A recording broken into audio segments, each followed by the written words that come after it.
What I've been noticing something, and at first it felt small, but when I sit with it, it's really not small at all.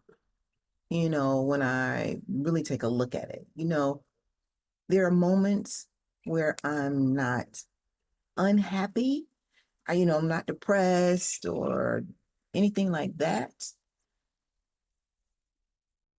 I'm not in crisis, but I'm also not fully relaxed in my skin. And at this big age, that matters to me because that low grade tightness, we know that's stress, and stress is cumulative. It definitely all adds up. You know, I don't want to wake up at my even bigger big girl age and realize that I was really just the holder of holding everything together, but didn't care enough for myself. I'd rather be able to say, girl, you did good. You didn't override yourself. Instead, you treated yourself like you mattered, like your nervous system was important to you, like you were your priority, and that was good. I feel like I'm compelled to say this, not in a selfish way. Maybe I won't always feel compelled to justify my own self care, but for now, I'd love to reflect and recall that at some point that I became my priority appropriately and in whatever spaces that I was in, and certainly in my own home. This is also about health. It's about longevity. It's about being able to say that I actually lived a life that I wanted. It's me saying to myself, look, you don't just keep things together, you choose yourself inside of your life. I have a friend who says that his life belongs to his family. And maybe that works for him, but that's not for me. I don't believe that my nervous system is here to foot the bill for everyone else's.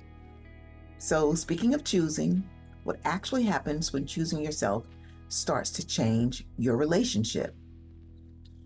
Change that doesn't come from anything dramatic. There hasn't been betrayal. There hasn't been any kind of blow up. Sometimes I just start noticing my body. I notice that I'm managing my tone. I'm managing my reactions, keeping things light so that nothing tilts too far over, managing so the evening stays pleasant and so that weekends don't fall to pieces. And of course, this managing is subtle. In fact, the other day I was in a completely innocuous conversation. Before I even spoke, my shoulders lifted, my jaw got tight, was attempting to soften my voice. Now, I didn't decide to do that. My body, it just did it. Before the words even formed in my mouth, I was preparing to start smoothing things out. I was making sure that nothing became uncomfortable for them. And that's when it hit me. I wasn't just being thoughtful all this time, I was working to avoid a reaction that hadn't even happened. Now I know it was on its way, but that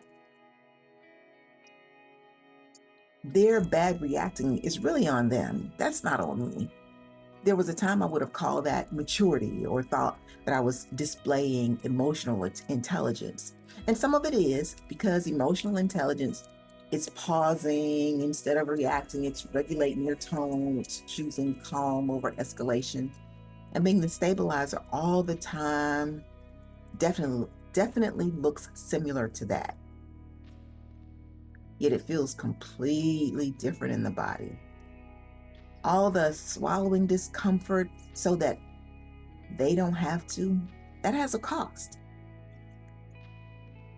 And I slowly disconnect from what I'm actually feeling. And that doesn't feel like strength to me.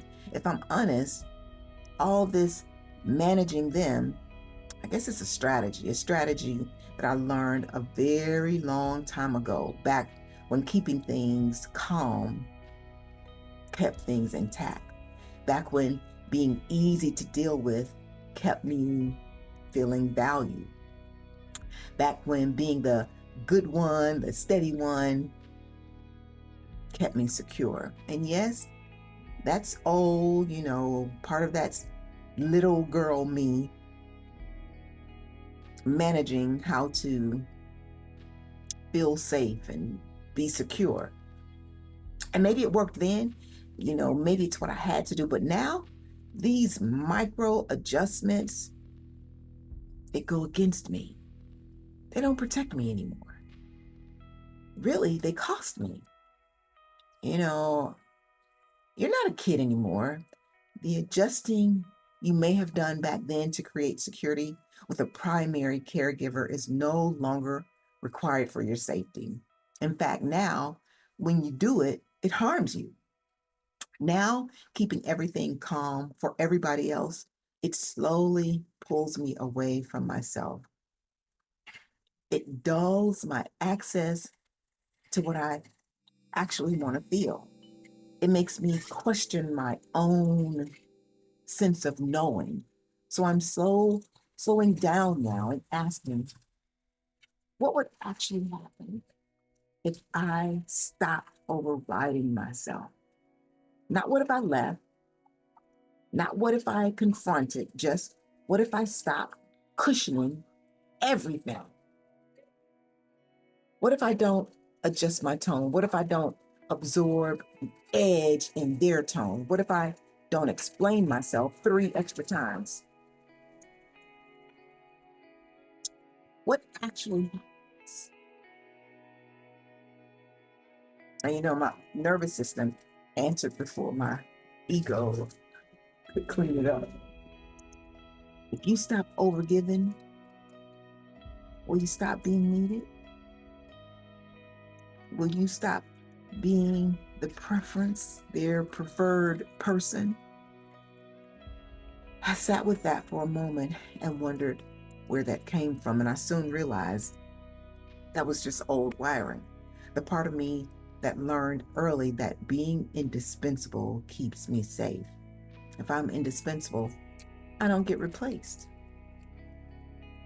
If I'm exceptional, I don't get left. If I'm the stabilizer, I keep my spot. Although the logic is old, it's powerful and it hides inside of, I'm handling this relationship with grace and maturity. But then something else surfaced. If I don't stop over functioning, can I still respect myself when I won't speak up and make room here for myself? Because the truth is, you can survive not being chosen by them, especially at this big age. But slowly losing respect for myself, well, I don't know what that's called, but it doesn't feel like, it doesn't feel good. And a part of me feels like I'm just eroding myself. That chips away at your self-trust and your sense of self. At this stage in my life, emotional labor just costs more. Unmet peace doesn't just sit in my thoughts, it lands in my shoulders, in my shallower breath, and in that background tension that's too often there, like an unwanted guest. But the insightful part is that I can love someone, care about them, have history with them, yet still not feel fully relaxed around them. That doesn't make them bad. But that's happening is data for me. And I'm asking, what happens if I just stay rooted in myself? Not cold with them, not distant, just rooted in myself. What if I fix less? What if I absorb less? What if I stop over managing beyond my emotional impact? And what if, and when I shift like that, the relationship dynamics will shift, even if it's subtle. And yes, of course, there's a part of me that panics and says, hold up, be careful, stay chosen.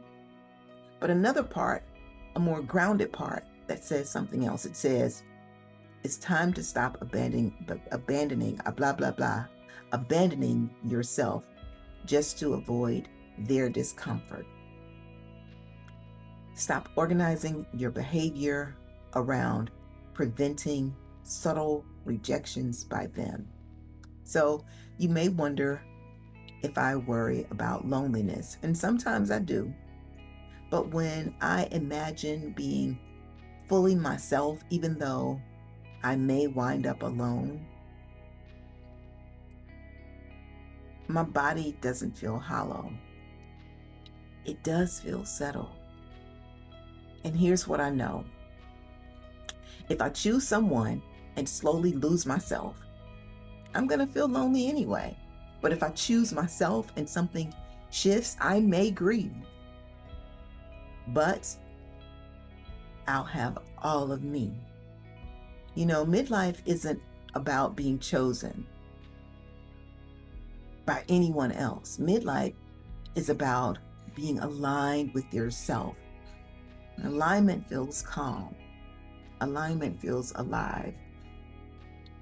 I'm not making any announcements. I'm just not going to override myself. And when you stop overriding yourself too, clarity comes.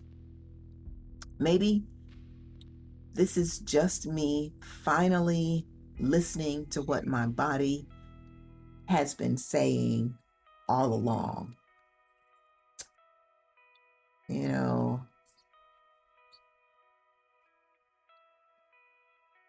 And listening now changes the life that's ahead of me. I will see you next time. And really, really, take care of yourself.